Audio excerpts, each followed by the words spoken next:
Today is obviously about the 343.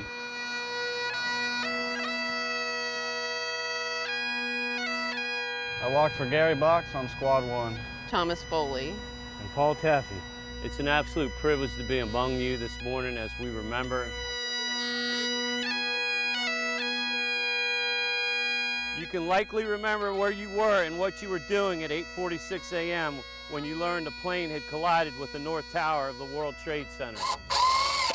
When 9/11 happened, I was working construction, and of course, like everybody, I remember exactly where I was, what I was doing, the commitment, the bravery that these individuals gave their community. It was very inspiring to me. Those guys walked in, no question, no reservations, went in and did their job, just for the sake of doing it.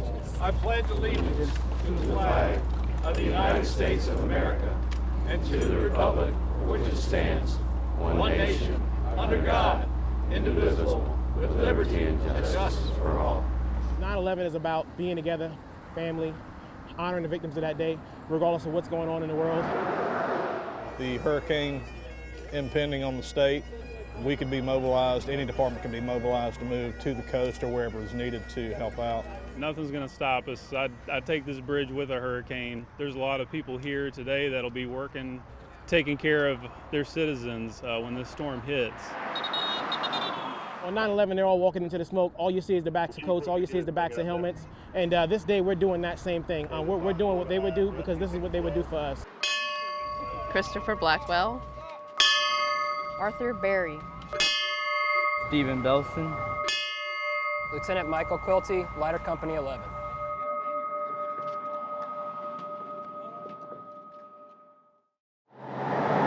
Donations for the Special Olympics. We thank you for your support. You have a great day, okay? All right. Cold, rainy, not typical of Summerville, not typical of South Carolina. Donations, Special Olympics. I'm out here raising money. We're asking people here at Chick-fil-A if they would donate money to this worthy cause. Man, anything helps. Thank you so much for your support. Thank you, man. Appreciate your support. Thanks for your support. I got some family members that have Down syndrome that are directly related to the Special Olympics. Donations. The nicest, greatest people you'll ever meet in your life. You know, they don't know hate. It's amazing to see it. Thank you, madam. You're awesome.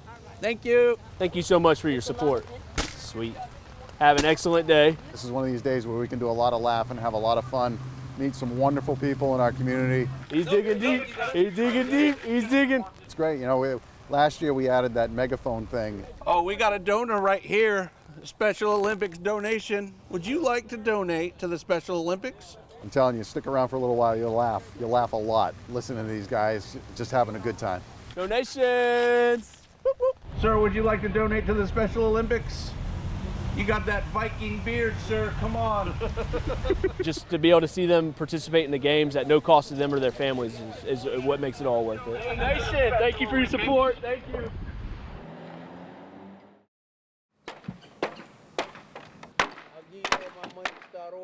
The noise you hear is the sound of peace. Neighbors and volunteers dismantled a tall wooden fence that was built to hide a Confederate flag. To me personally, that it was something derogatory, but she didn't see it that way. Patterson James helped install the structure about 10 years ago, so he couldn't see the symbol. He and his sister used to live next door. Today, he's breaking down the barrier. It's the right thing to do. Let's take it down. There's so much division in the U.S. today, you know. We each can do our own little part to help close the divide. It feels like there is going to be unity in the community. We are going to be as one another that knows each other. Annie Cadell replaced the Confederate flag with the Palmetto Moon several months ago, but not before her private property became a public debate. Do you have any regrets? That it took me this long to understand my actions, yes. I do regret that, in a way. But in another way, I'm thrilled I learned it. A bitter division brought down by a decade of disagreement. I just don't know, but it's good to see you again. I'm Long glad time life coming. has treated you right. Long time coming, yeah. A new friendship between two former foes who found common ground in a community striving for it. We all love her, right? We love her then, but we love her even more now. And just that flag had divided us, but now it's coming down, and we know all the flags will come down. That's right.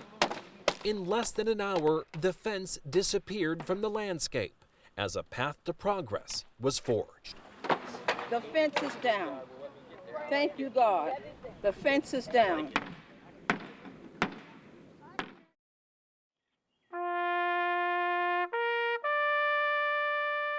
Overwhelmed by the turnout today to see this support from the community. Order arms. It's powerful, it's meaningful, and I get it. I get why you're here. Ready? Hey, fire! Frank J. Romanskis, Walter Boyd Hall, Chief Petty Officer Wesley Allen Jones. It's a grand farewell they've perfected at Beaufort National Cemetery. All three are members of a band of brothers. Patriotism, admiration, respect. The 21-gun salute echoes among strangers. Veterans Kenneth Smith. That's enough. As we all know, it's time to say goodbye. And Marty Ryan. I guess a little bit of stunned silence and amazement. Are the men I came in the Army in 1963. responsible? I spent a year in Thailand, a year in Vietnam. A Pennsylvania newspaper article about unclaimed remains prompted their action. I spoke with Ken, but it was a really good idea to follow up and see whether or not that was an issue within Berkeley County, which led us to contact George Oliver, the coroner. Very special to me because we've had these gentlemen in our morgue for an extended period of time. Alone, with no family to claim them, the trio sat in a cabinet, the shelves cluttered, the room cold and seen by few. Time ticked by. Ramikis, 19 years. Hall, 12 years. Jones, 6 years. No one came. Then last month, time paused. It's a shame that it took so long, but it's an obligation we owe them. Smith and Ryan filed paperwork with the VA to see if any of Berkeley County's unclaimed remains were veterans. 2 weeks later, a match. It turned out that 3 were veterans, and those are the veterans who we interred today. They raised their right hand to defend the Constitution of the United States against all enemies, foreign and domestic. And when they said those words, you know, and I know, they were willing to sacrifice their life for this country. Once abandoned, now adopted. About 30 people were expected at this goodbye. Instead, roughly 400 came. These are the traditions that we take care of the fallen. Each one proudly embracing their new title. They have family now. Laid to rest among nature, among brothers, and free forever. This wouldn't be a bad place to spend eternity.